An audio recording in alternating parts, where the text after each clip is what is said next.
السلام علیکم dear viewers, ہمارا آج کا ٹاپک ہے اگر کوئی بھائی بہن اتحیات میں بیٹھ کر اتحیات پڑھنا بھول جائے اور اس کی جگہ سورہ فاتحہ پڑھ لے یا درود پاک پڑھنا شروع کر دے تو کیا نماز ہو جائے گی یا نہیں؟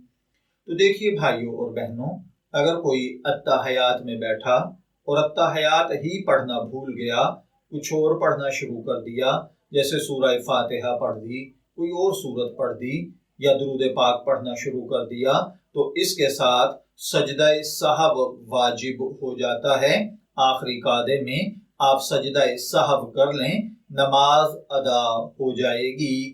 میں دعا گو ہوں کہ اللہ تعالی ہمیں ان باتوں کو سمجھ کر ان کے مطابق عمل کرنے کی توفیق عطا فرمائے۔ شبیر احمد کو اجازت دیجیے، پھر حاضر ہوں گے کسی نئے ٹاپک کے ساتھ۔ تب تک کے لیے اللہ حافظ۔